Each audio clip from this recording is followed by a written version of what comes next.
Now we'll look at how to program a GPU for general purpose compute capability.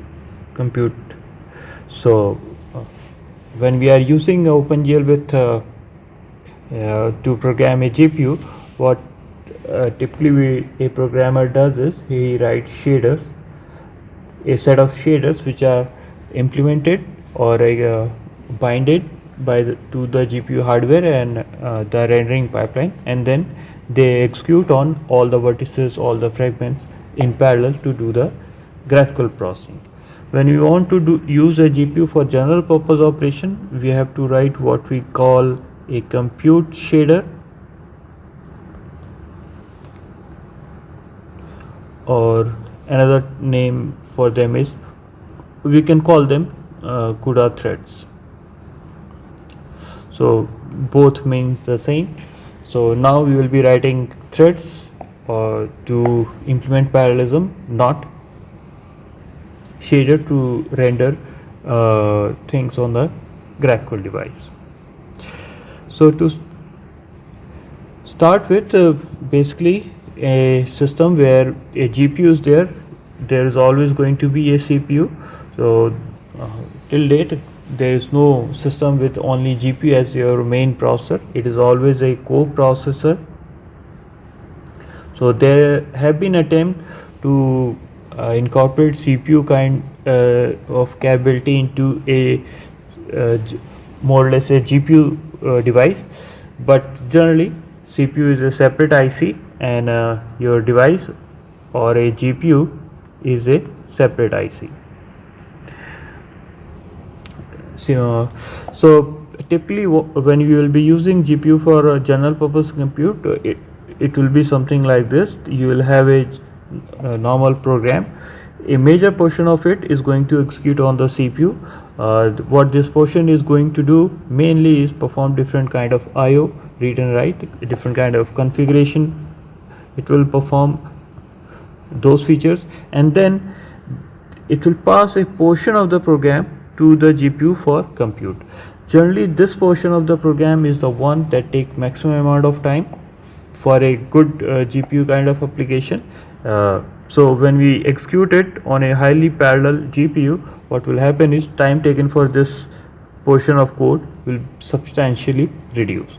So a GPU is used in conjunction with a CPU. Now we have already seen GPU can be used using a set of library. So OpenGL is one library that can be used to program a GPU. We can also program it directly using a CUDA framework. So we will be looking at CUDA in this session. There is another way to write application that will run on a GPU. So these are what we call parallel framework. What they do is they use a set of preprocessor directive, or they use a set of what we call directives to perform compute operations. So instead of writing detailed code that will create thread and do all the processing, what we are going to do is we'll just put a set of preprocessor directive. Like if you remember in C, we can push something like if def, and such kind of directive can be put in a C program to specify if something is defined, then do this compute, otherwise ignore it. So the advantage of it is the program are quite scalable. So if there is no support for GPU, then the program will run or compile as per a CPU instruction set. If there is a provision for a GPU, it will try to create a program that will compile the program so that a portion of it can run on the GPU. So we'll be talking about this, programming the GPU directly using CUDA. CUDA is quite portable, as we have seen. As example, GTX 480 a GPU has 23,000 capability of running 23,000 threads. Now this number is going to be different from GPU to GPU. Every GPU will have different number of streaming multiprocessor, having different number of streaming processor or cores, and the overall architecture of register file, the number of contexts that can be support, so execution context, size, register file, all those things are going to be different. So when we use CUDA programming framework, the CUDA library will take care of all these intricacies and ensure that our program is portable. So it will appropriately mold the thread hierarchy. Like in this example, there are 4 cores, so it will create 4 blocks running concurrently, whereas in this kind of architecture where there are only 2 core, it will create 2 blocks. So it will appropriately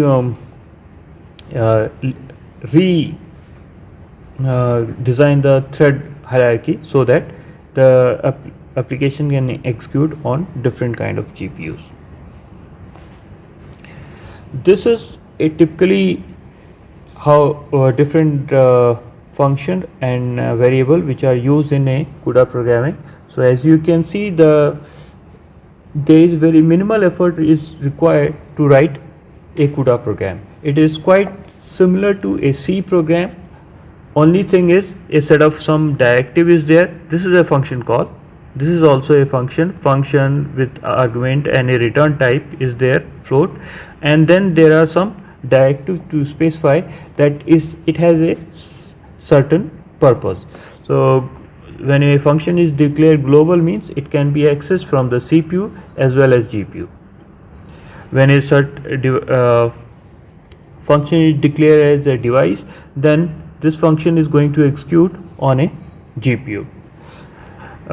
Variable, there are variables that can be shared, that will put, there are different kind of memory. So registers are there, and then there is a shared memory, there are different caches. So if you want to put something specifically in shared memory, we can specify using a qualifier that this variable should be there in the shared memory. Similarly for constant. Now we will look at this concept of grid, block and thread in subsequent slides. One thing is CUDA framework does provide a way to individually identify or specify a certain thread in a whole group. So we can individually specify if the index is this, using this inbuilt index variable, we can specify that when for thread which has an index like this, perform such and such operations.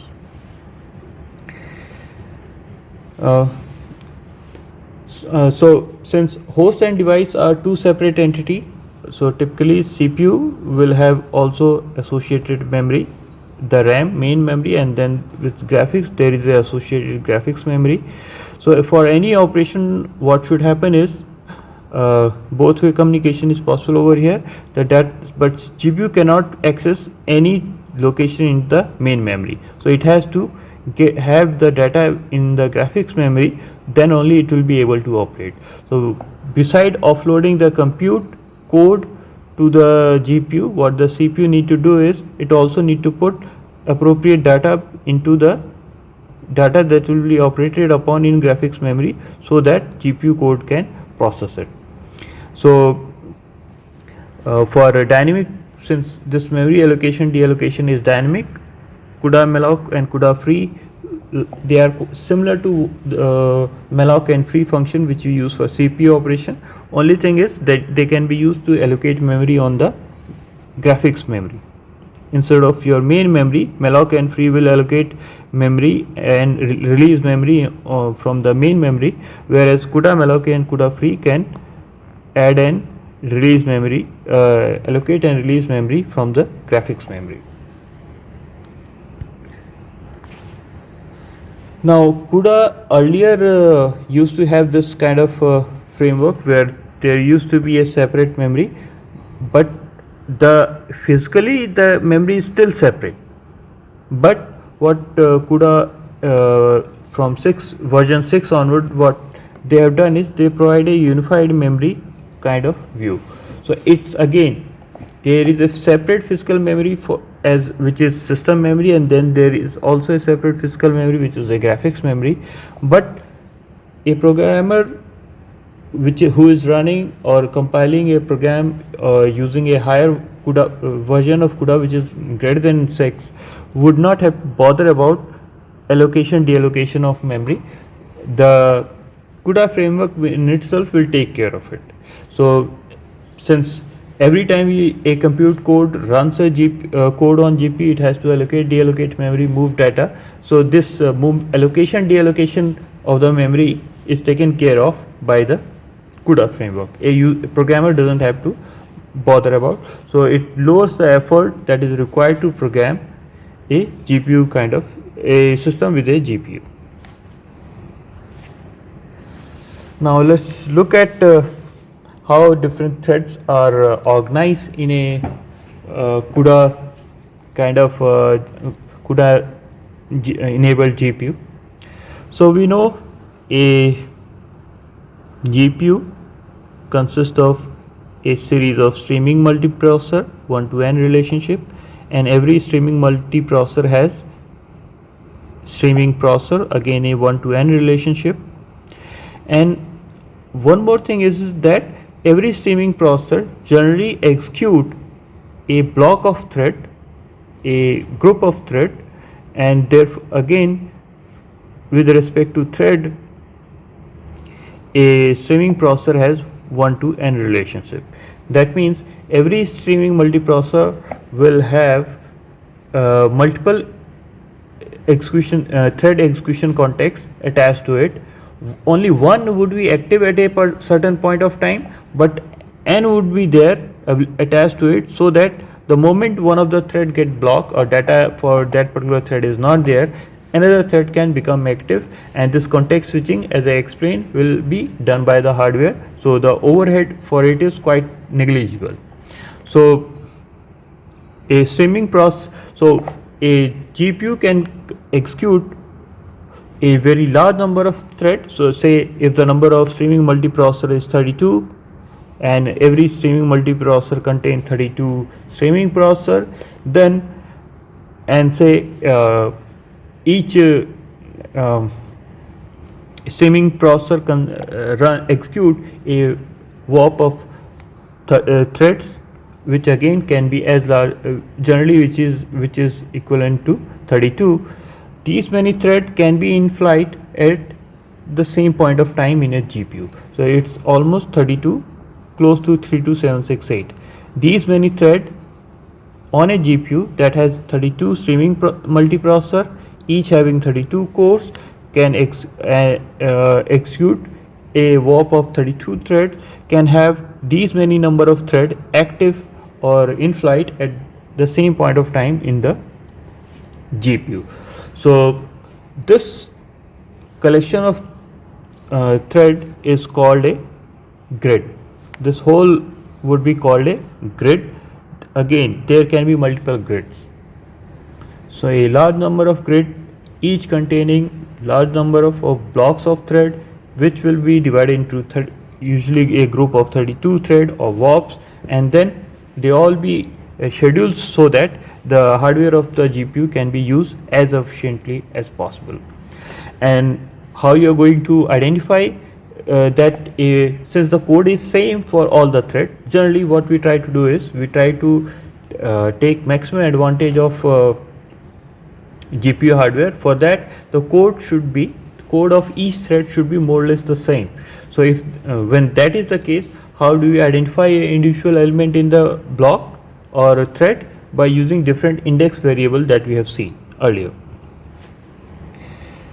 So let's look at some example. This is a very simple code for a minimal code for a code that can run on a GPU, but again it's not doing anything. Your function which is meant to execute on the GPU contains nothing. It's an empty function, so it won't be doing anything. and this function is going to execute on your CPU. So basically you have created a thread which is supposed to be offloaded to the GPU, and since it is doing nothing, it will just return and you will print off a string. So this is the minimum hello world program. Now this is a more a better example where we are using compute capability of a GPU. So before it shows all those steps which are required. So these are D underscore means device specific, and A and B means the variable is going to be there on the your main CPU. So there will be some preceding instruction, and then there will also be some instruction that will follow. So I have omitted all of that. So like memory has to be allocated for device variables and also for CPU variables. Then CPU variables data has to be read into them. After that we will use CUDA memcopy to copy the value from host to device. So CUDA memcopy will copy the values from host to device variable of size given in this argument. After that transfer of data from host to device, we will invoke the kernel function. In this case, the name of that kernel function is 1. Again, it is not doing much, it is just creating a single block of single thread. So there is only one thread which will operate on all the, so it's like creating a single thread or doing the information processing serially. So after the again, but this code will run on your GPU. After the processing, what will happen is the result has to be moved back from device to host. Now this kind of programming is nowadays not done because the CUDA 6 and higher version take care of all these when we are using unified memory. So we don't have to explicitly do this movement of data. We simply access a variable, and if the variable content is not there in graphics memory, the CUDA framework will automatically shift the content from the CPU into the GPU memory. This is an example of a vector addition.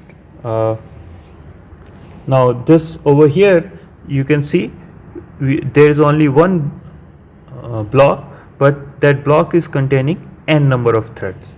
So it will create n threads, each will have execute the same code, and we are using this idx.x to identify or index a certain variable, and then using that variable from A and B, these are input variables, the result would be computed in C. Now this whole computation will be performed on a GPU's cores in parallel, n number of threads running in parallel. Now this can be scaled further. So this is an example where we have blocks, number of thread has been increased. So blocks in a grid and then threads per block. So by dividing, now these dimension can be 3 by 3. So again, when the number of threads or the data elements or the size of these arrays A and B is in billions and billions, we can create or spawn thousands and thousands of threads which will run in parallel to perform the operation. So this is again a very like you have to be aware of the hardware to define what will be the optimal size of blocks in a grid and thread per block. But by simply defining a function and calling that function with these parameters, we can spawn threads. Thread can be a large number of threads can be spawned by simply calling that function with some values. Those many threads are going to be created. So this is a code segment which shows what will happen when we are using unified memory. So over here, these two functions for memory allocation and memory copy. Memory allocation and memory copy is not required. We simply call instead of malloc for CPU variable, what we do is we call this CUDA malloc manage function to allocate memory to the variable x, and then when you perform addition operation or when we invoke the kernel of code, the variable name should be matching, so it should be x and y only, so that appropriate. So over here we don't have to explicitly do the memory allocation and copying for device variables. If the variable is being used by a code which is running on the GPU, the CUDA framework will automatically take care of it. Since there is no host to device back, there is no function call to get the result back from device to host, the code on the device should wait. Ideally what will happen is this is non-blocking. After this invocation the code will proceed, and if you don't put anything, it will simply terminate. So we put this function to ensure that the code which is running on the CPU, this code will run on the CPU, it doesn't complete before the result is given back by the GPU. This is so a GPU support SIMD capability, single instruction multiple thread. How it is different from single instruction multiple data kind of execution? So what usually happen is, say there are two blocks, there is a if and then there is a else. What usually happen is, so since each thread which are part of a VOP are sharing the same code segment, so I have a function which is having a if block with some instruction and then else block with some instruction. What usually happen is, for some thread this condition is going to be true, and therefore this code segment will execute, and for some the else part is going to be true, therefore some other instruction has to be executed. So in this case there is a divergence in the instruction which you will execute on some thread, while other thread, since they are executing other instruction, will have to wait.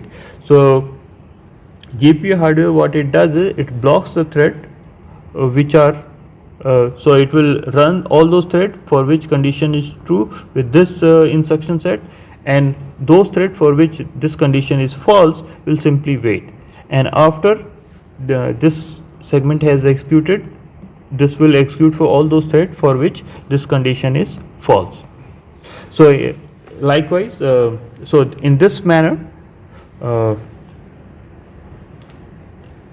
these kind of problem are handled, and again we can see that this reduces the amount of parallelism which is possible, and therefore it will degrade the performance a bit.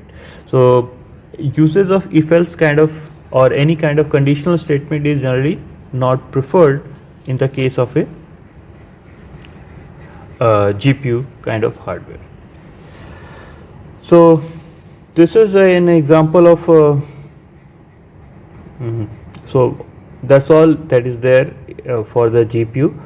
I hope you got an introduction to or an overview of GPU hardware, what are the different novel features of a GPU, how OpenGL and GPUs are related, the concept of a shader, the concept of a CUDA compute thread or compute shaders.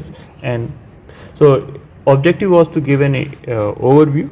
I'll upload some PDF file as well on the site, so that you are able to understand or read them and understand a bit more about all those things that we have covered.